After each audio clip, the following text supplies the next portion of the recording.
Confucius. Confucius एक Chinese विचारक थे।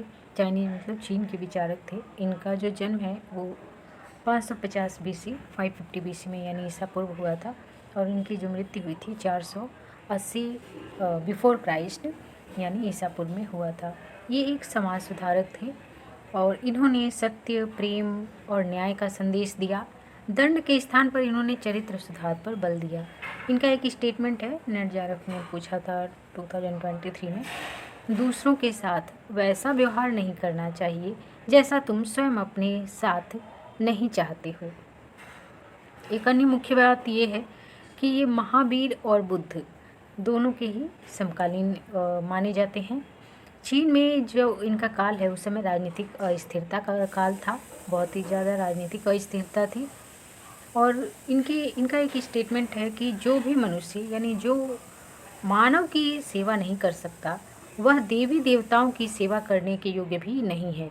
अर्थात इनका कहना यह है कि पहले किसी भी मानव को मानव की सेवा करना चाहिए, मानव की सेवा करने में विश्वास करना चाहिए। लू एक राज्य है जहाँ के एक शहर में ये शासनकर्ता भी बने, बाद में ये मंत्री भी बने लू राज्य में। और इनका काल मैंने कहा कि राजनीतिक अस्थिरता था इनके समय में और झगड़ते राज्यों का काल था। उस समय चीन में बहुत सारे राज्य थे और आपस में झगड़ते रहते थे।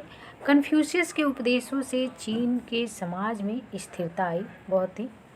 और आगे ये कहते हैं, इनका एक और स्टेटमेंट है कि किसी देश में अच्छा शासन एवं शांति तभी स्थापित हो सकती है जब शासक, मंत्री तथा जनता ये सभी अपने उचित कर्तव्यों का पालन करें। आगे देखते हैं कन्फ्यूशियस के ही बारे में। इनका एक थ्योरी कह सकते हैं या टर्मिनोलॉजी पूछ सकता है, नामों में सुधार ये क्या है। तो नामों में सुधार का मतलब ये है कि अपने पद संबंधी यानी पद के नामकरण के अनुसार ही अपने कर्तव्यों का, सभी कर्तव्यों का विधिवत पालन करना ही क्या है, नामों में सुधार। ये वाला इन्होंने एक टर्मिनोलॉजी दिया था, सिद्धांत भी कह सकते हैं। आगे ये क्या कहते हैं, कहते हैं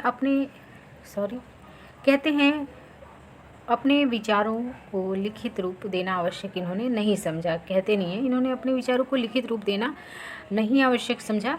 तो इनके संदेशों को उनके पौत्र यानी इनके पुत्र के पुत्र जो है, जिनका नाम था जिसजे, ये आधा तो भी है, कैसे पढ़ें समझ लीजिए।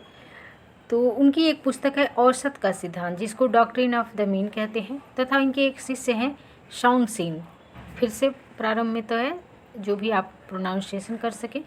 उनके द्वारा एक लिखित पुस्तक है महान शिक्षा, द ग्रेट लर्निंग। इससे इनके संदेशों को प्राप्त किया जाता है। दो किताबें कौन है, the doctrine of the mean और द ग्रेट लर्निंग। एक इनके शिष्य लिखते हैं और एक इनका पोते लिखते हैं, जिससे इनके संदेशों को प्राप्त किया गया है। बसंत और पतझड़, स्प्रिंग एंड ऑटम, ये जो है ऐसा माना जाता है कि कन्फ्यूशियस का लिखा हुआ है। और ये एक तरीके से समाज सुधारक थे, धर्म सुधारक भी थे, लेकिन ईश्वर के बारे में ज़्यादा बातें नहीं करते थे। ये आचरण सुधार पे बल देते थे। तो आई होप सो कि आपको बेसिक बातें कन्फ्यूशियस के बारे में जानकारी मिली।